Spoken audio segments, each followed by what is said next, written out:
Praise the lord. దేవుని ప్రశస్తమైన నామమునకు మహిమ కలుగునుగాక. ప్రభు పేరట మీ అందరికీ హృదయపూర్వక వందనాలు. ఈ ఉదయకాలము దేవుని వాక్యాన్ని విందాం. లూకాసు సువార్త 13వ అధ్యాయము 8-9 వచనాలు.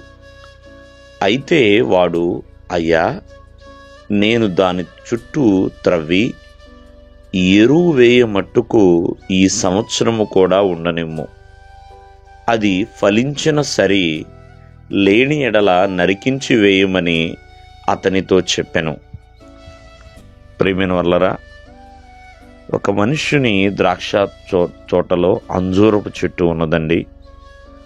మరి యజమానుడు ప్రతి సంవత్సరము దానికి పండ్లు వెతుకుతున్నాడు. ఆ చెట్టుకి ఏవైనా అంజూరపు పళ్ళు దొరుకుతాయా అని.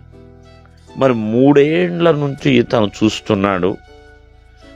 అతనికి ఒక్క పండు కూడా దొరకటం లేదండి. ఎందుకు? ఈ చెట్టు వలన స్థలం వ్యర్థమైపోతుంది అని ద్రాక్ష తోటమాలితో చెప్తున్నాడండి. అప్పుడు ద్రాక్ష తోటమాలి యొక్క సంభాషణ ఆ యొక్క యజమానితో ఏమని మాట్లాడుతున్నాడంటే, ఎరువు వేసే మట్టుకు ఈ సంవత్సరము కూడా ఉండనిమ్ము, అది ఫలిస్తే సరే, లేని ఎడల నరికివేద్దాం అని చెప్తున్నాడు. అంటే ఫలించుటకు కొంత సమయాన్ని తోటమాలి అడుగుతున్నాడండి. అంటే ఈ సంవత్సరము ఎరువేస్తాను, అది ఫలిస్తుంది అన్నట్లుగా. అంటే మన ఆత్మీయ జీవితంలో దీన్ని ఎలా అన్వయించుకోవాలి? ఎన్నో సంవత్సరాలుగా ప్రభు దగ్గరికి వస్తున్నాం, దేవునిలో ఫలించగలుగుతున్నామా? సంవత్సరం వెంబడి సంవత్సరం వెళ్ళిపోతుందండి. ఫలింపు లేకపోతే నరికి వేయబడతాం అనే ఇక్కడ అర్థం అనేది ఉంటుందండి. కౌను ప్రేమైన వల్లరా, ఖచ్చితంగా ఫలింపు లేకపోతే దేవుడు తీసేస్తాడు.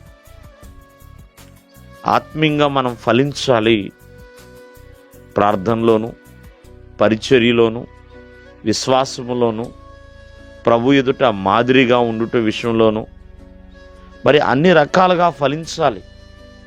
ఫలించుటకు దేవుడు నీకు సమయం ఇస్తున్నాడు, కానీ ఫలభరితము చెందలేని స్థితిలోకి వెళుతున్నావేమో, దేవుడిచ్చిన సమయాన్ని పోగొట్టుకుంటున్నావేమో అని కూడా ఆలోచన చేయాలి. ప్రియమైన వల్లరా, 3 ఏళ్ళ నుంచి చూస్తున్నాడు యజమాని. తోటమాలి మరొక సంవత్సరాన్ని అడుగుతున్నాడండి, ఈ సంవత్సరం ఎరువేస్తానని. అటువలే ప్రియమైన వల్లరా, ఎన్నో సంవత్సరాలు ఉంటున్నాం, ఫలభరితం లేకుండా ఉంటున్నామేమో, అది మంచిది కాదు. ప్రతి ఒక్కరు కూడా దేవుళ్ళో ఫలించేవారిగా ఉండాలి. మంచి ఫలములు, చక్కటి ఆత్మీయ ఫలములతో మనము నింపబడాలి. దేవుడు మిమ్మల్ని ఆశీర్వదించునుగాక. ఆమేన్.